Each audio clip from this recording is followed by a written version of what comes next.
Okay. Hi, class. This is Interpersonal Communications 174. And our group will be presenting Interpersonal Deception Theory by Burgoon and Bueller. My name is Lauren. My name is Sierra. My My name is name is- Monica. My name is Oscar. My name is Marvin. And we're going to start off with introduction. We'll start off with we all encounter deception, whether in friendships, business, or even social media. But how does it really work? Deception is a fundamental aspect of human communication, shaping interaction in personal, professional, and social contexts. Interpersonal deception theory, IDT, developed by David Bueller and Judy Burgoon in 1996, offers a framework for understanding how deception operates face-to-face conversations. Unlike traditional views that consider lying a simple act, IDT highlights deception as dynamic and interactive process where both deceiver and the receiver adapt their behavior in real time. By exploring cognitive effort, behavioral cues, and truth bias, IDT provides valuable insight into how individuals manage deceptive interactions and how deception can be detected. Interpersonal deception theory, IDT, developed by David Bueller and Judy Burgoon, explains how deception unfolds in face-to-face interactions. It views deception as dynamic process whether both the deceiver and the receiver continuously adjust their behavior. People deceive using falsification, sealment, and equivocation.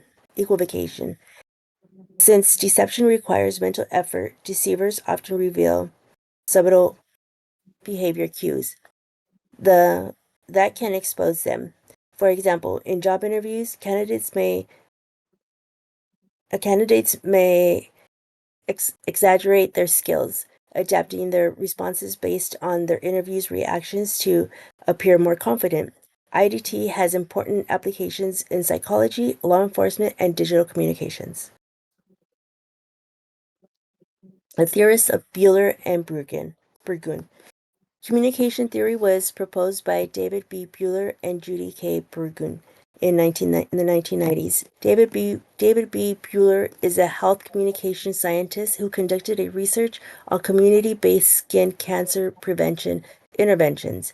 He's also passionate about studying communications that reaches and impacts individuals, as well as indirect communication through organization that we influenced individuals to change. Communication theories was proposed by David B. Bueller and Judy K. Burgoon in 1990s. Judy K. Burgoon is a prominent scholar in the field of communications, known for her significant contributions to the study of communications. Her contributions to the study of communications, Her work focuses on understanding how nonverbal cues such as gestures and body language impact human interactions. Okay. So to reiterate, the focus theory is called Interpersonal Deception Theory, also known as IDT, and mainly highlighting the different complexities of how individuals deceive one another during interactive communication. It pushes narratives such as deception not purely being about delivering false information, but between two or more people, but more as an emphasis on dynamic exchange, where varying parts of the relationship can react and adapt. Reiterated in the EBSCO article Interpersonal Deception Theory by Bethany Keene, she describes it as a sense of communication strategies based on real-time feedback. The interpersonal deception theory's foundation is based on humans' ability to consistently monitor, change, and adapt specific behaviors based on received feedback from each other, whether it's verbal or nonverbal. Next slide, please. The theory itself can be divided into three main segments: falsification, making untrue statements; concealment, hiding the truth; and equivocation, avoiding clear statements.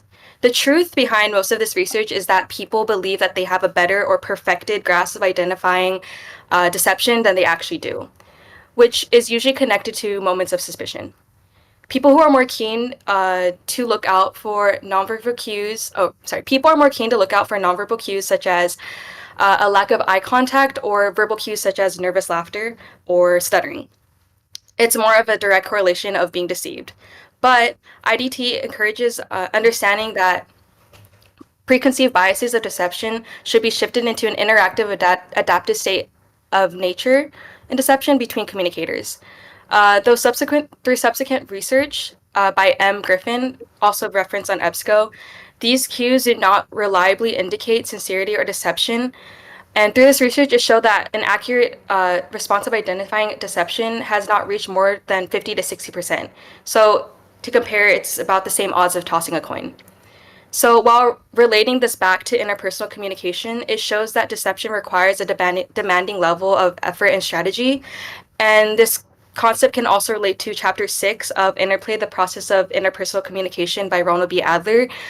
He states, because even though we may value and honor truth, many messages we exchange are not completely truthful. So based on preconceived notions and biases, can I get the next slide, please? The truth is, it is not that easy to determine whether someone is lying. And singular nonverbal cues aren't dead giveaways, also stated by Burgoon, the theorist.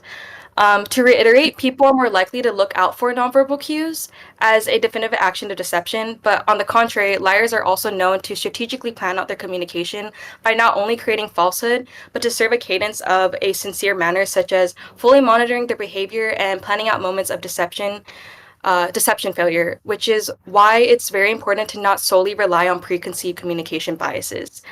So IDT in particular emphasizes that deception is not purely based on isolated cues, but rather on dynamic interaction. And Burgoon and Buehler mainly highlight that deception involves strategic behavior management while simultaneously involving non-strategic leakage, like fidgeting or even showing nervousness. For example, when we compare high self-monitors, people who are more aware of how others perceive them, versus low self-monitors, high self-monitors are more likely to be better at hiding deception due to their strategic and full awareness of their pre-perceptions, versus low self-monitors who are able to adapt and self-regulate. So overall, the interaction between these types of monitoring cues plays a prominent role in how IDT is significant in an open and adaptive communication of exchange, and the presence of nonverbal cues and truth biases is not the most reliable, unless it's matched with a feedback loop of real-time communication. So overall, to underscore, the central goal of IDT is shifting the focus from tells to an ongoing and adaptive exchange between two people, and IDT acts as an assistance by refraining deception not through detectable signals, but rather than co-constructed processes of collaboration, shaping awareness and adaptation of strategic intent. Positive aspects of deception. While many people think that lying is always a bad thing, research shows that sometimes deception can actually have positive effects in communication. According to Stephen McCormick information manipulation theory, people often lie to protect others' feelings, to avoid conflict, or keep certain information private. McCormack, 1992. These lies aren't usually meant to hurt anyone, but to make situations more comfortable or to avoid causing emotional pain. For example, if a friend asks how they look and you say great, even if you don't think so, you're using a form of a deception called a white lie. This small lie is used to protect the other person's self-esteem and keep the relationship strong. The research also explains that deception can help people manage their personal boundaries. Not everyone wants to share everything about their thoughts and experiences, and in some cases, lying or leaving out parts of the truth allows someone to keep things private. This is especially true in social situations where people might feel pressured to explain themselves. And for example, someone might say they're busy when they don't want to go to an event, or if the real reason is personal. This way, deception helps them protect their own emotional needs. Another study by Burgoon and her colleagues explains that deception plays a functional role in maintaining social harmony. Their interpersonal deception theory shows that people use deception to manage impressions, avoid hurting others, or sometimes even strengthen relationships.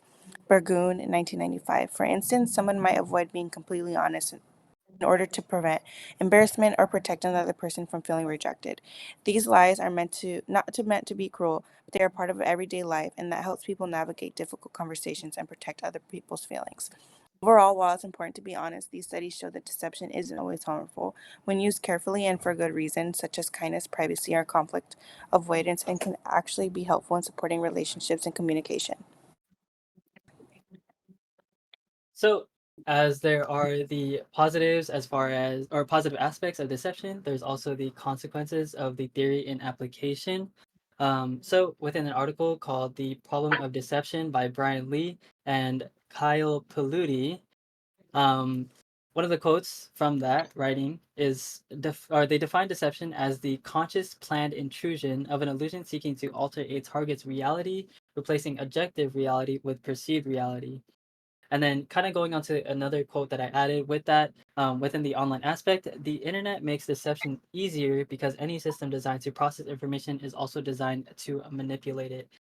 So within this kind of concept of online or like digital media, there's of course like a lot of ways that people can really use deception to make them seem like something they are not.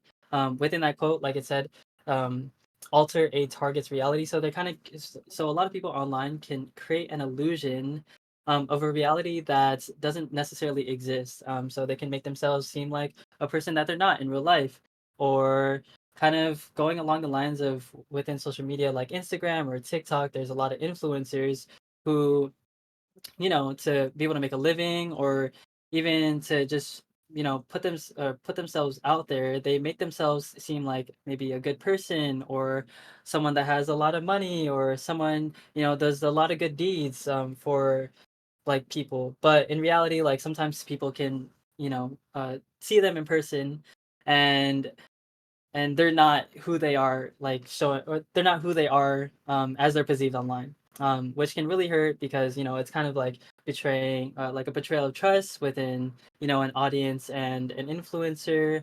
Or maybe like we can even put that within like celebrities or stars or athletes. And there's a lot of instances where a lot of these people like will answer interview questions and make them seem like a good person, but in reality they're not.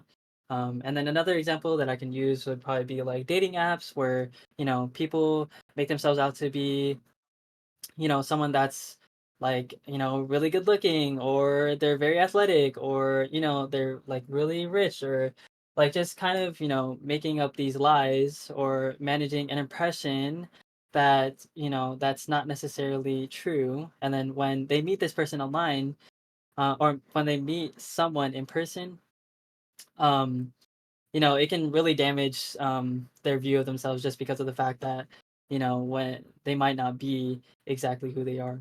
And then to go into another article, it's called "Will I Fake It? The Interplay of Gender, Machiavellianism, and Self-Monitoring on Strategies for Honesty in Job Interviews" by Mary Hogue, Julia Levashina, and Hongli Hong.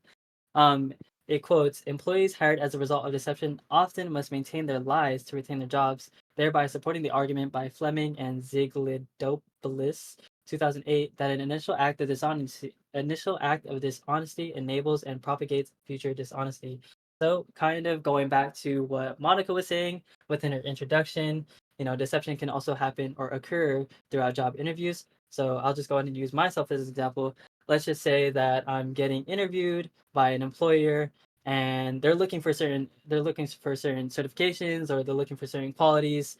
And here I am, answering these questions with all lies, saying that I have all the certifications needed, I have the best qualities that they're looking for, and all that type of stuff. But within that, like it says right here, initial act of dishonesty enables and propagates future dishonesty. I had to uphold those lies that I that I told the employers. So now, like going on to the future, like I'm just gonna continue lying, acting as if I do have these certifications, and then kind of upholding a personality that maybe I'm not. And then that creates a very toxic and bad environment for the workplace. And then considering that if one employee can do it, it can also mean that other employees are doing that as well. So on to the next slide. which is actually a video that we have provided. It's called "Can You Tell When Someone Is Lying to You" by the University of Rochester.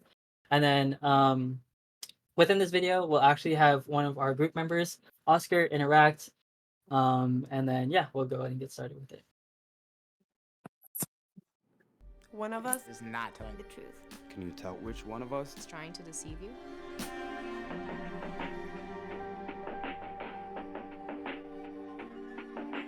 I'm fluent in 3 languages. I grew up in Shanghai. I grew up with 5 different pets. I have never traveled outside of the United States. I have never broken a bone. My favorite author is Ray Bradbury. So, as I mentioned earlier, we'll have one of our group members kind of respond or answer the question, can you tell when someone is lying to you? So, as it just showed, I want to say 6 people that, told something, and we kind of had to guess who the liar is. And Oscar will go ahead and answer that question and see who the liar is and give the reason why he think that that's the liar. I think it's the young man with the black hair. With the one who claims his favorite author. I forget who it is, but the one who has a favorite author. It's definitely him because of his tone and his pauses. He must be the liar. Got it. Okay. And then so from that, the video will give the answer, and then so we'll continue with the video.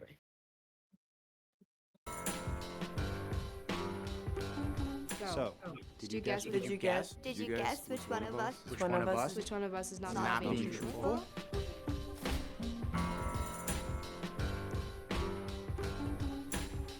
If you guessed that I was the liar, you'd be correct.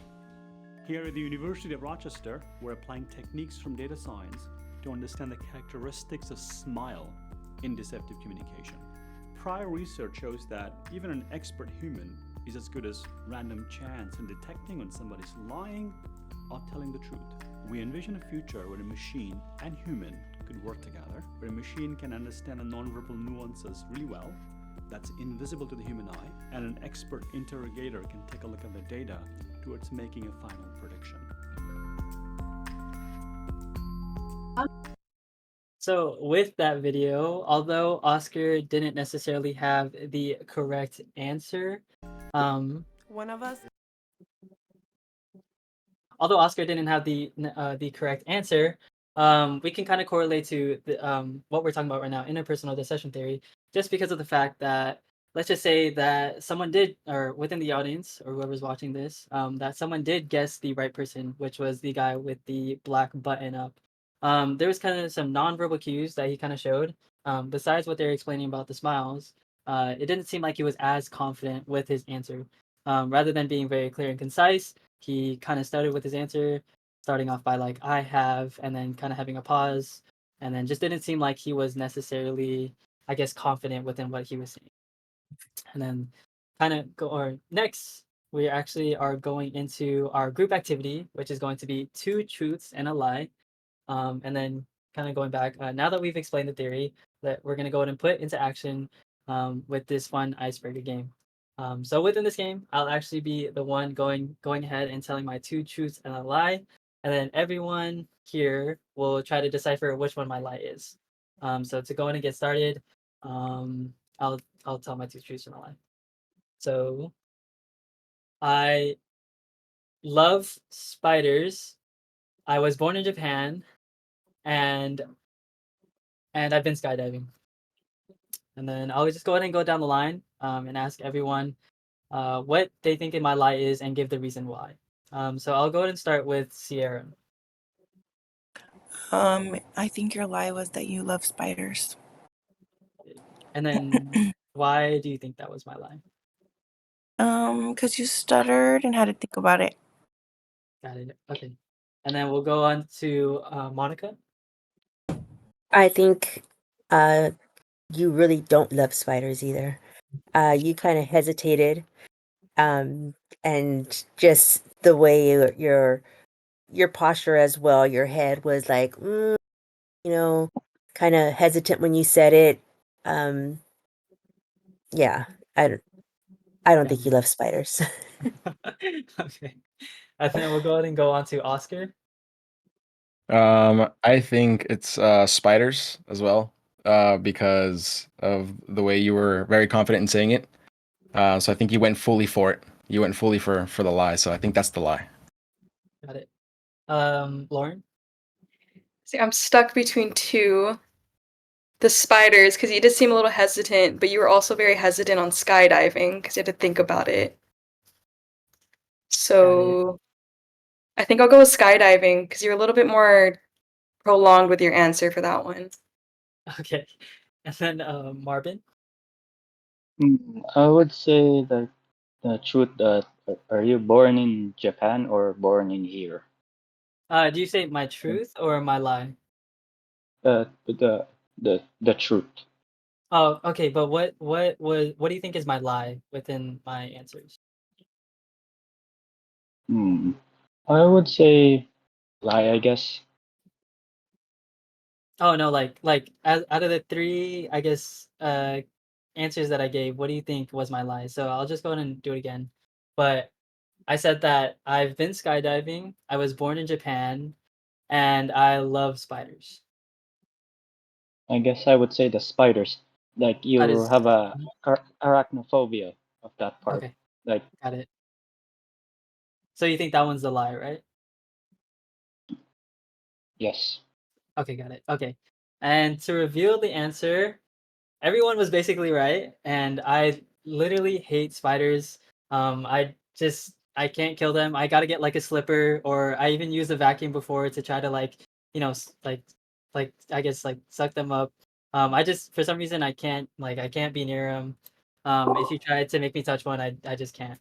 But within that, we can correlate that to what we just learned, but we'll actually go ahead and have Oscar explain kind of what went on here. All right. In conclusion, the interpersonal deception theory, in short, is about how people lie and detect lies in face-to-face interactions. And in both cases, in physical and in online. In this case, we had an online activity where you got to see a liar and a bunch of people receiving the lie. So we have the sender and the receiver. And what was involved was eye contact, tone of voice, posture, and gestures. So as you've seen, they pointed out his posture, his hesitance to answer, and a couple of different things as well. If you noticed, he had a smile as well every time someone brought up the spider. So it was sort of a point of pacifying or even trying to gain familiarity to try to reduce suspicion. So in the current side we're on, you could see that everybody was thinking, does he have a history of lying? Is he lying to us right now? How many times has he lied before? They're going under a process called credibility judgment, and we're looking and judging him basically by what he provided to us, that information, as we're receiving it. So with that said, he had to change and adapt. And usually there's three main possible options when adapting. One is managing image, and that usually shows in deflection. So someone would say, well, you must have misinterpreted me, so you definitely must be wrong. And the second is redirecting suspicion, like, I didn't eat your homework, it was obviously the dog. It was obviously the iguana. So, and lastly, the non-strategic behavior can be apparent in forms of acting. So someone will pretend like they have no idea what you were talking about, or completely feel confused, seem confused, making you feel a lot more frustrated. And either two consequences occur: you've discovered their lie, or you haven't. Nonetheless, this phenomena occurs all the time in most of our conversations, especially those who are lying to us. And as mentioned before, it could be either done for negative or positive consequences.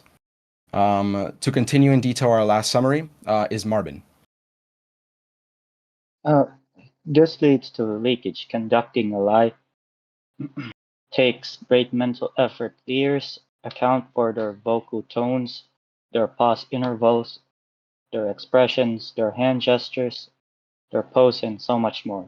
This also has been occurred because of its deception that would cause cognitive overload, making it more difficult to manage all the components for its deceptive messages and controlling nonverbal behaviors. The image here describes when you're having an interview, like you would have to answer their questions, and they would see if you are lying or not.